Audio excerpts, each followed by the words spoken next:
ವರದಿಯನ್ನು ಕೇಳಿ ಗಟ್ಟಿಯಾಗಿ ಗೋಳಿಟ್ಟರು. ರಾತ್ರಿಯೆಲ್ಲ ಅಳುತ್ತಿದ್ದರು. ಇಸ್ರಾಯೇಲರೆಲ್ಲರೂ ಮೋಶೆ ಮತ್ತು ಆರೋನರ ವಿರುದ್ಧ ಗೊಣಗುಟ್ಟಿದರು. ಈಜಿಪ್ಟಿನಲ್ಲೇ ನಾವು ಸತ್ತಿದ್ದರೆ ಚೆನ್ನಾಗಿತ್ತು. ಕತ್ತಿಯ ಬಾಯಿಗೆ ತುತ್ತಾಗಿಸಲು ಸರ್ವೇಶ್ವರ ಸ್ವಾಮಿ ನಮ್ಮನ್ನೇಕೆ ಈ ನಾಡಿಗೆ ಬರಮಾಡಿದರು? ನಮ್ಮ ಮಡದಿ ಮಕ್ಕಳು ಪರರ ಪಾಲಾಗುವರಲ್ಲ. ನಾವು ಮರಳಿ ಈಜಿಪ್ಟ್ ದೇಶಕ್ಕೆ ಹೋಗುವುದೇ ಒಳಿತಲ್ಲವೇ ಎಂದು ಹೇಳಿಕೊಂಡರು. ಒಬ್ಬ ನಾಯಕನನ್ನು ನೇಮಿಸಿಕೊಂಡು ಈಜಿಪ್ಟಿಗೆ ಹಿಂದಿರುಗಿ ಹೋಗೋಣ ಎಂದು ಒಬ್ಬರಿಗೊಬ್ಬರು ಮಾತಾಡಿಕೊಂಡರು. ಆಗ ಮೋಶೆ ಮತ್ತು ಆರೋನರು ಇಸ್ರಾಯೇಲರ ಸರ್ವ ಸಮೂಹದ ಮುಂದೆ ಅಡ್ಡಬಿದ್ದರು. ಅಲ್ಲದೆ ನಾಡನ್ನು ಸಂಚರಿಸಿ ನೋಡಿ ಬಂದವರಲ್ಲಿ ನೂನನ ಮಗ ಯೆಹೋಶುವನು ಮತ್ತು ಯೆಫುನ್ನೆಯ ಮಗ ಕಾಲೇಬನು ಸಿಟ್ಟಿನಿಂದ ತಮ್ಮ ಬಟ್ಟೆಗಳನ್ನೇ ಹರಿದುಕೊಂಡು ಇಸ್ರಾಯೇಲರ ಸರ್ವ ಸಮೂಹದವರಿಗೆ ಹೀಗೆಂದರು: ನಾವು ಸಂಚರಿಸಿ ನೋಡಿ ಬಂದ ನಾಡು ಅತ್ಯುತ್ತಮವಾದುದು, ಹಾಲು ಜೇನು ಹರಿಯುವ ನಾಡದು. ಸರ್ವೇಶ್ವರನಿಗೆ ಮೆಚ್ಚುಗೆಯಾದರೆ ಅದರಲ್ಲಿ ನಮ್ಮನ್ನು ಸೇರಿಸುವರು, ಅದನ್ನೇ ನಮ್ಮ ಸ್ವಾಧೀನಕ್ಕೆ ಕೊಡುವರು. ಆದುದರಿಂದ ಸರ್ವೇಶ್ವರನಿಗೆ ವಿರುದ್ಧ ದಂಗೆ ಏಳಬೇಡಿ. ಆ ನಾಡಿನ ಜನರಿಗೆ ದಿಗಿಲು ಪಡಬೇಡಿ. ಅವರು ನಮಗೆ ತುತ್ತಾಗುವರು, ನಾವು ಪುಷ್ಟಿ ಆಗುವೆವು. ಅವರಿಗೆ ನೆರಳಾಗಿದ್ದ ದೇವರು ಅವರನ್ನು ಕೈಬಿಟ್ಟಿದ್ದಾನೆ. ಸರ್ವೇಶ್ವರ ನಮ್ಮ ಕಡೆ ಇದ್ದಾರೆ, ಅವರಿಗೆ ಭಯಪಡಬೇಡಿ. ಆದರೆ ಜನಸಂದಣಿ ಅವರಿಗೆ ಕಿವಿಗೊಡಲೊಲ್ಲದೆ ಕಲ್ಲು ಎಸೆದು ಅವರನ್ನು ಕೊಲ್ಲಬೇಕೆಂದಿದ್ದರು. ಆಗ ಸರ್ವೇಶ್ವರನ ತೇಜಸ್ಸು ದೇವದರ್ಶನದ ಗುಡಾರದಲ್ಲಿ ಹೊಳೆದು ಇಸ್ರಾಯೇಲರೆಲ್ಲರಿಗೂ ಕಾಣಿಸಿಕೊಂಡಿತು. ಮೋಶೆಗೆ ಸರ್ವೇಶ್ವರ, ಇನ್ನೆಷ್ಟು ಕಾಲ ಈ ಜನರು ನನ್ನನ್ನು ಅಲಕ್ಷ್ಯ ಮಾಡುವರು? ನಾನು ಮಾಡಿದ ಮಹತ್ ಕಾರ್ಯಗಳನ್ನು ಕಣ್ಣಾರೆ ನೋಡಿಯೂ ನನ್ನನ್ನು ಇನ್ನೆಷ್ಟು ಕಾಲ ನಂಬದೇ ಇರುವರು? ಆಗಲಿ, ನಾನು ಇವರಿಗೆ ದೊಡ್ಡ ರೋಗವನ್ನು ಬರಮಾಡಿ ಇವರನ್ನು ನಿರ್ಮೂಲ ಮಾಡಿಬಿಡುತ್ತೇನೆ. ಇವರಿಗಿಂತ ದೊಡ್ಡದೂ ಬಲಿಷ್ಠವೂ ಆದ ಜನಾಂಗವೊಂದನ್ನು ನಿನ್ನಿಂದಲೇ ಹುಟ್ಟಿಸುವೆನು ಎಂದು ಹೇಳಿದರು. ಅದಕ್ಕೆ ಮೋಶೆ, ನೀವು ಹಾಗೆ ಮಾಡುವುದಾದರೆ ಈಜಿಪ್ಟಿನವರು ಈ ಸಮಾಚಾರವನ್ನು ಕೇಳುವರು. ಅವರ ಕೈಯಿಂದ ನೀವು ಈ ಜನರನ್ನು ಭುಜ ಪರಾಕ್ರಮದಿಂದ ಬಿಡಿಸಿದ ಸಂಗತಿಯನ್ನು ಈ ಕಾನಾನ್ ನಾಡಿನ ನಿವಾಸಿಗಳಿಗೆ ತಿಳಿಸುವರು. ಅಲ್ಲದೆ ಸರ್ವೇಶ್ವರ, ನೀವು ಇಸ್ರಾಯೇಲರ ನಡುವೆ ಇರುವುದಾಗಿ, ನೀವು ಇಸ್ರಾಯೇಲರಿಗೆ ಪ್ರತ್ಯಕ್ಷ ಕಾಣಿಸಿಕೊಳ್ಳುವುದಾಗಿ ಹಗಲಿನಲ್ಲಿ ಮೇಘಸ್ತಂಭದಲ್ಲೂ ಇರುಳಿನಲ್ಲಿ ಅಗ್ನಿಸ್ತಂಭದಲ್ಲೂ ಇದ್ದು ಇವರ ಮುಂದೆ ನಡೆದು ಹೋಗುವುದಾಗಿ, ಹಾಗೂ ನೀವಿರುವ ಮೇಘ ಇಸ್ರಾಯೇಲರ ಮೇಲೆ ಇರುವುದಾಗಿ ಈ ನಾಡಿನವರು ಕೇಳಿದ್ದಾರೆ.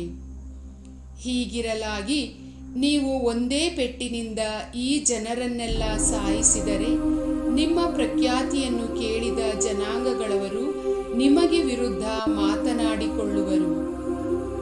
ಸರ್ವೇಶ್ವರ ಪ್ರಮಾಣಪೂರ್ವಕವಾಗಿ ವಾಗ್ದಾನ ಮಾಡಿದ ನಾಡಿಗೆ ತನ್ನ ಜನರನ್ನು ಸೇರಿಸಲು ಶಕ್ತಿ ಸಾಲದೇ ಹೋಯಿತು. ಅವರನ್ನು ಮರುಭೂಮಿಯಲ್ಲೇ ಕೊಂದು ಹಾಕಿಬಿಟ್ಟ ಎಂದುಕೊಳ್ಳುವರು. ಆದ್ದರಿಂದ ಪ್ರಭು, ನಿಮ್ಮ ಸಾಮರ್ಥ್ಯವನ್ನು ಪ್ರದರ್ಶಿಸಿರಿ. ಹಿಂದೆ ನೀವು ನಿಮ್ಮ ವಿಷಯದಲ್ಲಿ ಸರ್ವೇಶ್ವರ ದೀರ್ಘಶಾಂತನು, ಪ್ರೀತಿಮಯನು, ಪಾಪ ಅಪರಾಧಗಳನ್ನು ಕ್ಷಮಿಸುವವನು, ಆದರೂ ಶಿಕ್ಷಿಸದೆ ಬಿಡದವನು, ತಂದೆಗಳ ಪಾಪ ಫಲವನ್ನು ಮಕ್ಕಳ ಮೇಲೆ 3-4 ತಲೆಗಳವರೆಗೆ ಬರಮಾಡುವವನು ಎಂದು ಹೇಳಿದ್ದೀರಿ. ಆ ಮಾತನ್ನು ನೆನಪಿಗೆ ತಂದುಕೊಳ್ಳಿ. ನಾವು ಈಜಿಪ್ಟ್ ದೇಶವನ್ನು ಬಿಟ್ಟು ಬಂದ ದಿನದಿಂದ ಇಂದಿನವರೆಗೆ ಈ ಜನರ ಪಾಪಗಳನ್ನು ಕ್ಷಮಿಸಿದ್ದೀರಿ. ಅದೇ ಪ್ರಕಾರ ಈಗಲೂ ಮಹಾಕೃಪೆಯಿಂದ ಇವರ ಪಾಪವನ್ನು ಕ್ಷಮಿಸಬೇಕೆಂದು ಬೇಡಿಕೊಳ್ಳುತ್ತೇನೆ ಎಂದು ಪ್ರಾರ್ಥಿಸಿದನು. ಅದಕ್ಕೆ ಸರ್ವೇಶ್ವರ, ನಿನ್ನ ಪ್ರಾರ್ಥನೆಯ ಮೇರೆಗೆ ನಾನು ಕ್ಷಮಿಸಿದ್ದೇನೆ. ಆದರೂ ನನ್ನ ಜೀವದಾಣೆ, ಸರ್ವೇಶ್ವರನ ಮಹಿಮೆ ಅಖಿಲ ವಿಶ್ವವನ್ನು ತುಂಬಿದೆ ಎಂಬ ಸತ್ಯವಾಕ್ಯದ ಆಣೆ, ನನ್ನನ್ನು ಅಲಕ್ಷ್ಯ ಮಾಡಿದ ಇವರಲ್ಲಿ ಯಾರೂ ವಾಗ್ದಾತ ನಾಡನ್ನು ನೋಡುವುದಿಲ್ಲ. ಈಜಿಪ್ಟ್ ದೇಶದಲ್ಲೂ ಮರುಭೂಮಿಯಲ್ಲೂ ನಾನು ಮಾಡಿದ ಮಹತ್ಕಾರ್ಯಗಳನ್ನು ಹಾಗೂ ನನ್ನ ಅಸ್ತಿತ್ವದ ತೇಜಸ್ಸನ್ನು ಈ ಮಾನವರೆಲ್ಲರೂ ನೋಡಿದ್ದರೂ ನನ್ನ ಮಾತಿಗೆ ಕಿವಿಗೊಡಲಿಲ್ಲ.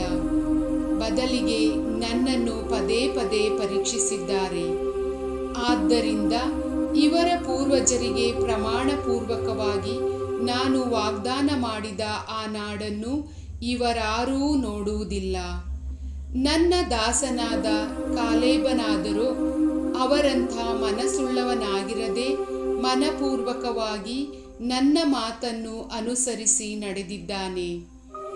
ಆದುದರಿಂದ ಅವನು ಸಂಚರಿಸಿ ಬಂದ ಆ ನಾಡಿಗೆ ಅವನನ್ನು ಸೇರಿಸುವೆನು.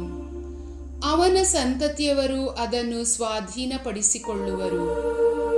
ಈ ಕಾರಣ ನೀವು ನಾಳೆ ಹಿಂದಿರುಗಿ ಕೆಂಪು ಸಮುದ್ರಕ್ಕೆ ಹೋಗುವ ದಾರಿ ಹಿಡಿದು ಮರುಭೂಮಿಗೆ ಪ್ರಯಾಣ ಮಾಡಬೇಕು ಎಂದು ಹೇಳಿದರು.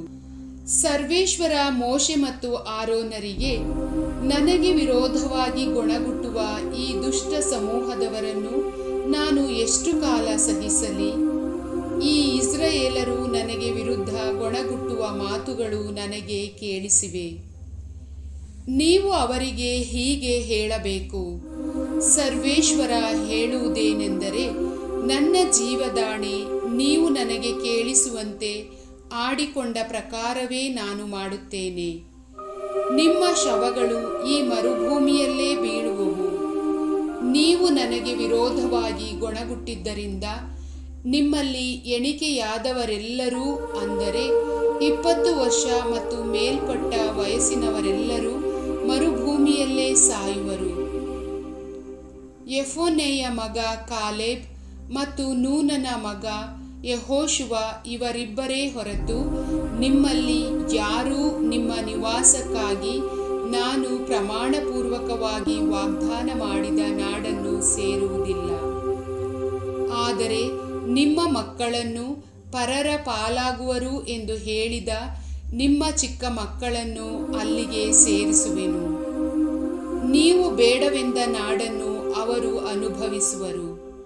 ನೀವಾದರೋ ಈ ಮರುಭೂಮಿಯಲ್ಲೇ ಬೀಳುವ ತನಕ ನಿಮ್ಮ ಮಕ್ಕಳು ನೀವು ಮಾಡಿದ ದ್ರೋಹದ ಫಲವನ್ನು ಅನುಭವಿಸುವವರಾಗಿ 40 ವರ್ಷ ಮರುಭೂಮಿಯಲ್ಲೇ ಅಲೆದಾಡುವರು.